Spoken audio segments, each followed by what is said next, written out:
الحمد لله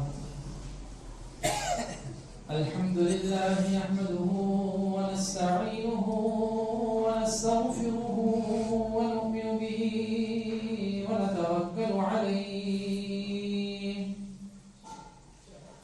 ونعوذ بالله من شرور أنفسنا ومن سيئات أعمالنا من يهده الله فلا مضل له ومن يضلله فلا هادي له ونشهد أن لا إله إلا الله وحده لا شريك له ونشهد أن سيدنا وسندنا ومولانا محمدا عبده ورسوله صلى الله تبارك وتعالى عليه وعلى آله وأصحابه وبارك وسلم تسليما كثيرا أما بعد فأعوذ بالله من الشيطان الرجيم بسم الله الرحمن الرحيم إن الله وملائكته يصلون على النبي يا أيها الذين آمنوا صلوا عليه وسلموا تسليما آمنت بالله صدق الله مولانا العظيم وبلغنا رسوله النبي الكريم ونحن على ذلك لمن الشاهدين والشاكرين والحمد لله رب العالمين. تمام تعریفیں رب کائنات کے لیے جس نے سرخان عالم کو وجود بخشا. درود و سلام جناب نبی کریم صلی اللہ علیہ وسلم پر جنہوں نے اس دنیا میں آ کر حق کا بول بالا کیا. سامعین محترم، گفتگو یہ چل رہی تھی کہ درود شریف پڑھنا یہ افضل ترین عبادت ہے اور آپ علیہ السلام کے اوپر درود و سلام بھیجنا یہ کام اگر ہم کریں تو ہمارے لیے باعث فخر بھی ہے اور باعث سعادت بھی ہے. اور یہ کام کرنا اس میں کوئی ایسا نہیں ہے کہ آپ علیہ السلام کے اوپر کوئی احسان ہے، بلکہ ہمارے ساتھ بڑے کرم کا معاملہ ہے کہ ہمیں یہ موقع مل جاتا ہے کہ ہم آپ علیہ السلام کے اوپر درود و سلام بھیجتے ہیں. اور اگر ہم نہیں بھیجتے تو ہماری بدقسمتی ہے، نالائقی ہے ہماری. اور یہ کام اللہ رب العزت اور اللہ کے فرشتے پہلے سے ہی کرتے ہیں. اللہ رب العزت بھی درود بھیج رہے ہیں، اللہ کے فرشتے بھی درود بھیج رہے ہیں. اور اگر ہمیں موقع مل جاتا ہے تو ہمارے لیے بھی سعادت کی بات ہے کہ ہم بھی یہ درود بھیجیں. اور اس کام کے اندر ہم جو اللہ رب العزت کر رہے ہیں، اللہ کے فرشتے کر رہے ہیں، اس میں شریک ہو جاتے ہیں. افضل ترین عبادت. اور یہ ایسی عبادت ہے کہ اس کے رد ہونے میں کسی قسم کی کوئی گنجائش نہیں ہے. یہ عبادت ہے، رد ہو جائے، ضائع ہو جائے، ایسی تو کوئی گنجائش ہے ہی نہیں. اور پھر دعا کی قبولیت کے حوالے سے بتایا تھا کہ اگر شروع میں اور آخر میں درود شریف پڑھ لیا جائے تو دعا کی قبولیت کا معاملہ جو ہے وہ بہت زیادہ بڑھ جاتا ہے. کیونکہ شروع میں بھی ایسی عبادت جو 100% قبول ہونے والی ہے اور آخر میں بھی ایسی عبادت جو 100% قبول ہونے والی ہے اور درمیان میں بھی اللہ کی رحمت سے امید ہے کہ جب شروع اور آخر میں 100% قبولیت ہے تو درمیان میں بھی قبولیت یقینی ہوگی انشاءاللہ. اور اتنی سعادت کی بات ہے، اتنی سعادت کی بات ہے کہ حضرت ابو طلحہ رضی اللہ تعالیٰ عنہ وہ فرماتے ہیں کہ ایک دن جناب نبی کریم صلی اللہ علیہ وسلم کو دیکھا بڑے حشاش بشاش، بہت خوش. پوچھا اللہ کے نبی اتنی خوشی، اتنے حشاش بشاش، کیا بات ہے؟ کوئی خاص بات پیش آئی ہے؟ تو فرمایا کہ بات یہ ہے کہ اللہ رب العزت نے فرمایا کہ جو آپ پر درود بھیجے گا تو میں اس پر 10 مرتبہ درود بھیجوں گا، اس کو بڑھا چڑھا کے اس کو اجر دوں گا. کہ اللہ اتنے خوش ہوتے ہیں کہ اللہ کے نبی کے اوپر درود بھیجا جائے، اتنی خوشی. اور جو آپ پر سلامتی بھیجے گا میں 10 گنا بڑھا کے اس کے لیے سلامتی اس کو عطا کروں گا. تو آپ علیہ الصلوۃ والسلام اس بات پہ خوش تھے. تو اسی لیے جتنا زیادہ درود شریف پڑھا جائے یہ اتنا ہی کم ہوگا. کثرت کے ساتھ درود کا ورد ہو. اور اسی طریقے سے حضرت عبداللہ بن مسعود رضی اللہ تعالیٰ عنہ فرماتے ہیں کہ آپ علیہ الصلوۃ والسلام کی ایک حدیث انہوں نے نقل کی، جو وہ حدیث ذہن سے نکل گئی. ان کی ایک روایت اس میں بھی بڑے زبردست قسم کا اجر کا باعث ہے. ہاں وہ فرماتے ہیں کہ جو فرشتے ہیں، فرشتوں کی ایک جماعت ہوتی ہے، وہ زمین پہ گھوم پھر رہی ہوتی ہے. تو وہ جہاں جہاں جو انسان درود شریف پڑھتا ہے وہ اس کا درود شریف لے جا کر جناب نبی کریم صلی اللہ علیہ وسلم تک پہنچاتے ہیں. ویسی بات ہے جہاں پہ جو کرتا ہے وہاں پہ پہنچ رہا ہے اس کا. اور ایک روایت میں یہاں تک آتا ہے کہ جب فرشتے پہنچاتے ہیں تو اس وقت بتاتے ہیں کہ فلاں بن فلاں نے آپ پر درود بھیجا ہے. اب یہ آپ اندازہ لگائیں کہ اس قدر اعلیٰ اور فضیلت والی عبادت ہے کہ جو بندہ یہ عبادت کرتا ہے اس بندے کا ذکر جناب نبی کریم صلی اللہ علیہ وسلم کے پاس ہوتا ہے. کتنی بڑی سعادت کی بات ہے کہ میں اور آپ جب درود پڑھتے ہیں، آپ علیہ السلام والسلام پر سلام بھیجتے ہیں، تو یہ سلام ہمارے نام کے ساتھ وہاں پر پیش ہوتا ہے کہ بھی فلاں بن فلاں نے. اب آپ علیہ السلام والسلام کی مجلس میں ذکر ہو تو کتنے خیر اور برکت والا ہوگا کہ ہمارا ذکر آپ علیہ السلام کی مجلس میں ہو رہا ہے. اور وجہ کیا بنا؟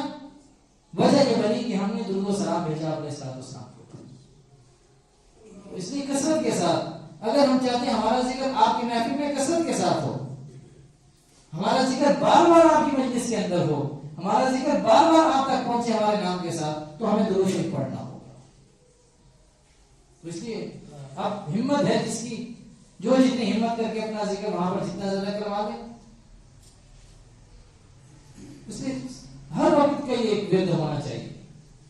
خواہش تو یہ ہے کہ ہر بندہ ہر وقت درود شریف پڑھ رہا ہو، ہر وقت پڑھ رہا ہو. اور یہ جو درود شریف پہنچایا جاتا ہے، اللہ رب العزت نے خاص قسم کی حیات آپ کو عطا کی ہوئی ہے. تو وہاں بھی وسیع علماء نے لکھا ہے کہ جب کوئی بندہ دور سے درود و سلام پڑھتا ہے تو اس کو درود ابراہیمی پڑھنا چاہیے. فضیلت والا یہی ہے کہ وہ درود ابراہیمی پڑھے، تو پھر سے وہاں تک پہنچاتے ہیں.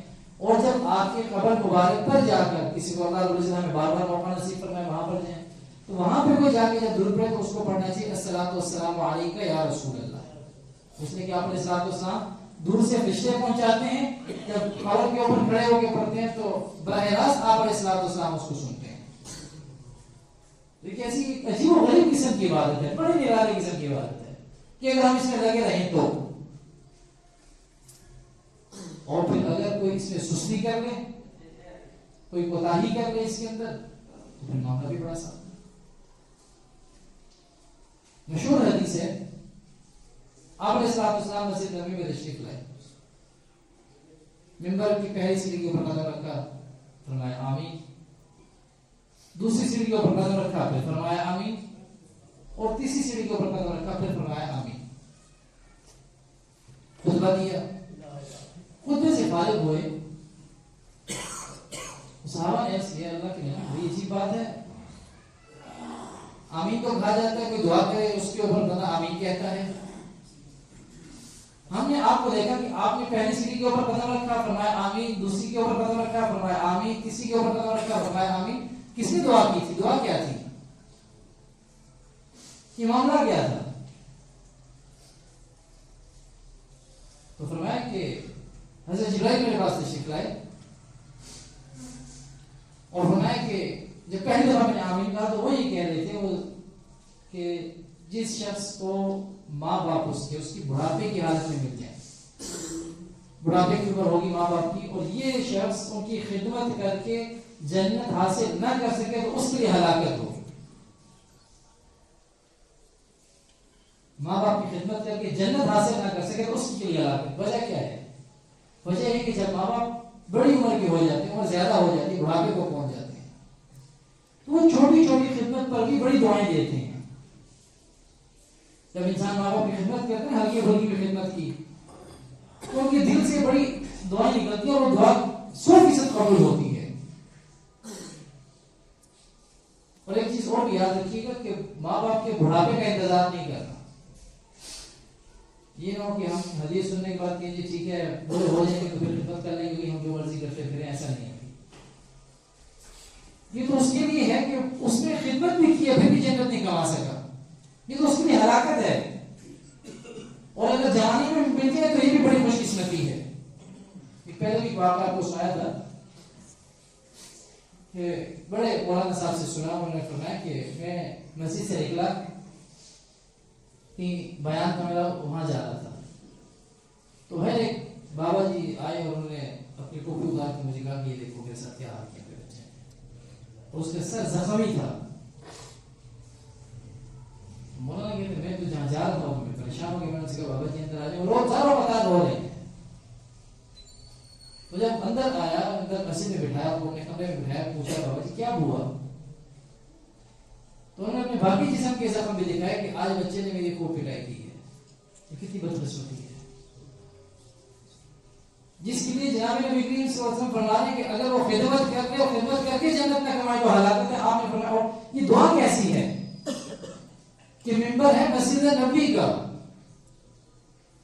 مسجد نبی کی بات ہے، اور ممبر مسجد نبی کا، اور غالباً جمعے کا وقت ہوگا جب خطبہ دیا تو دعا کی قبولیت کا وقت، اور فرشتوں کے سردار ہیں جو یہ بات کہہ رہے ہیں کہ جو خدمت کر کے جنت نہ کمائے اس کی ہلاکت ہے، تو وہ فرشتوں کے سردار کہہ رہے ہیں، اور اس کے اوپر آمین کہنے والے انبیاء کے سردار ہیں۔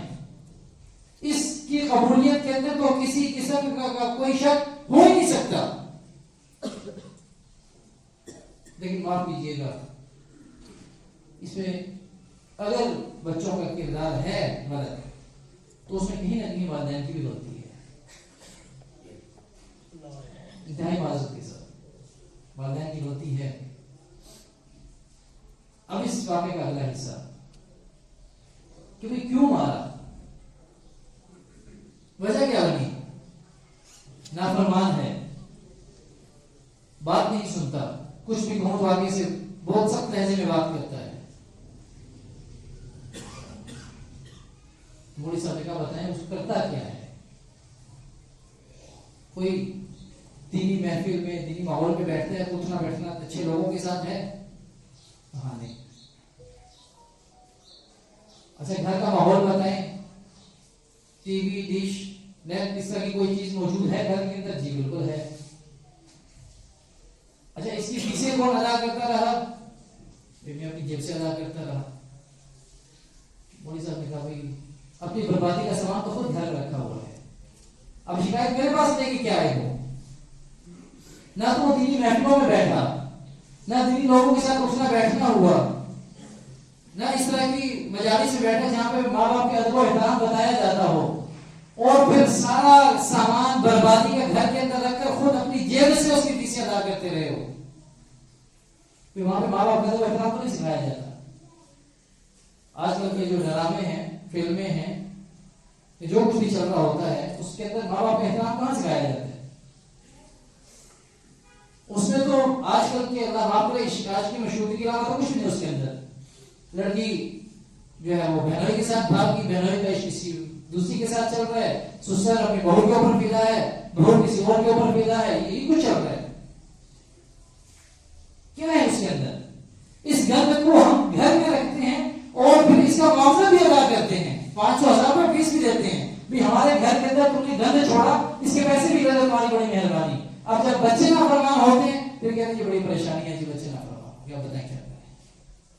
اب کیا کریں؟ جب کرنے کا وقت تھا اس وقت کچھ نہیں کیا، اس وقت تو اسٹیٹس کے چکر میں تھے، خراب ہوتا تھا کہ مسجد میں بچہ بار بار جائے گا تو وہ کیا کہیں گے، مرغیوں کے ساتھ اٹھنا بیٹھنا ہوگا، ماحول معاشرے میں اس کو کوئی قبول نہیں کرے گا. اس وقت تو ذہنوں میں اور چیزیں بٹھائی گئی تھی، اور پھر مدارس کے خلاف اور مساجد کے حوالے سے جو پروپیگنڈے ہوتے ہیں اس کا حصہ بنتے رہے باقاعدہ طور پر بغیر کس تحقیق کے. آپ اس کا حصہ بنتے رہے. اب شکایت کس بات کی؟ اپنا فرمانی کو برداشت کریں. پھر تو وہاں پہ غلطی صرف بچوں کی نہیں ہوتی، بچوں کی تربیت ہی نہیں کی. میں نے بچے کو سکھایا بھائی انگریزی اچھی بولو گے تو کچھ کماؤ گے، کچھ بڑے ہو گے تو کوئی لوگ معاشرہ اور سوسائٹی قبول کرے گی. اچھا قرآن پڑھ لیا، قرآن یاد کر لیا، تو کیا کر لو گے اس سے؟ تو 2 وقت روٹی نہیں کما سکتے. لہذا جو ہم پڑھا رہے ہیں اس کو پڑھو.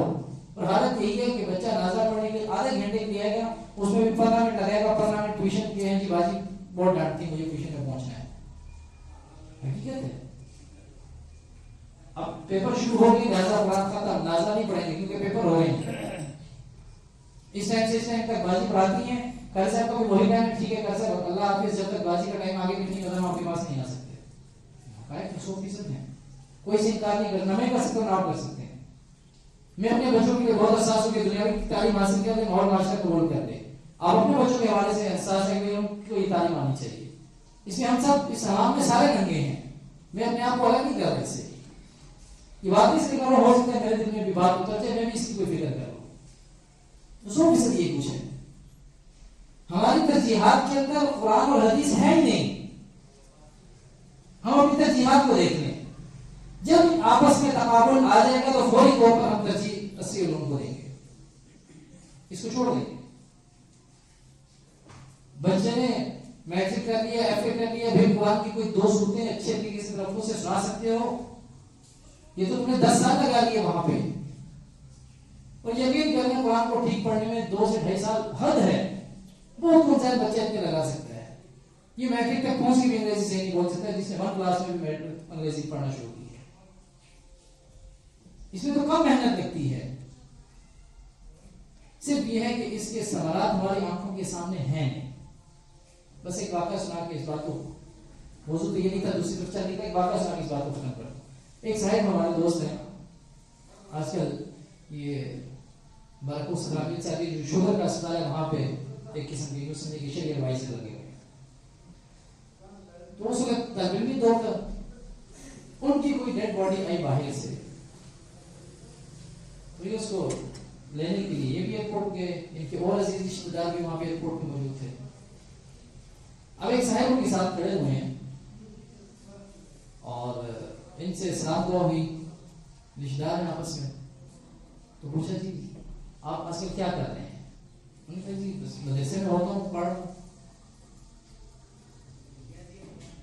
انہوں نے ہلکا بول کر کہ یار بھائی دیکھو مدرسے میں ہوتے ہو، اس کا تو آگے فوکس کوئی نہیں ہے، کیا ہے اسکوپ بھی کوئی نہیں ہے اس کا، بڑا مشکل ہے، کیا کریں گے آپ یہ کر کے؟ وہ ماشاء اللہ بڑے ذہین قسم کے ہیں. انہوں نے کہا بھائی آپ بتائیں آپ کیا کرتے ہیں؟ چلو میرے تو آگے اسکوپ نہیں ہے میری فیلڈ کا، آپ اپنے بتا دیں اس کا ہوگا اسکوپ. تو انہوں نے کہا میں تو فلاں ڈگریاں کر چکا ہوں، فلاں کر رہا ہوں، فلاں جگہ پہ لگا ہوں، بتا کیا تنخواہ میری اتنی ہو سکتی ہے. بڑا اچھا انہوں نے بتایا سوال. اچھا یہ تو بڑی اچھی بات ہے، بڑی خوشی ہوئی آپ کا، تو بڑا اچھا روشن ہے آپ کا مستقبل. تو یہ مجھے بتائیں کہ جو ڈیڈ باڈی آ رہی ہے اس نے کیا کیا ہوا تھا؟ یہ جو آ رہی ہے ڈیڈ باڈی آئی ہے باہر ملک سے آئی ہے، یہ کیوں گئی تھی، کیا کر کے آئی، کیا ہوا اس کا؟ انہوں نے کہا آپ کو پتہ ہی نہیں، تو وہاں پڑھنے کے لیے گیا تھا بیچارہ، اور پھر وہیں پہ سے نوکری کی اور بس وہ پھر کوئی معاملہ بن گیا، اللہ کو پیارا ہو گیا، واپس آ گیا. دیکھیں مستقبل تو اس کا بھی بڑا روشن تھا. اب بتائیں کہ اب کیا ہے؟ اب اس نے جو تعلیم حاصل کی ہے اس کا اسکوپ اب کیا ہے؟ لیکن کچھ بھی ختم، اب تو کچھ بھی ختم ہو گیا. تو نے کہا میرا بھائی میں بھی آپ کو یہ بات سمجھا رہا ہوں، میری جو فیلڈ ہے اس کا اسکوپ تو آنکھیں کھلتے ہوئے نظر نہیں آتا، لیکن جب آنکھیں بند ہو جائیں گی تو پھر تو ساری میری فیلڈ ہے. وہ تو نہ ختم ہونے والی زندگی ہے اور نہ ختم ہونے والی میری فیلڈ شروع ہو گئی ہے. اب تو میرا مستقبل روشن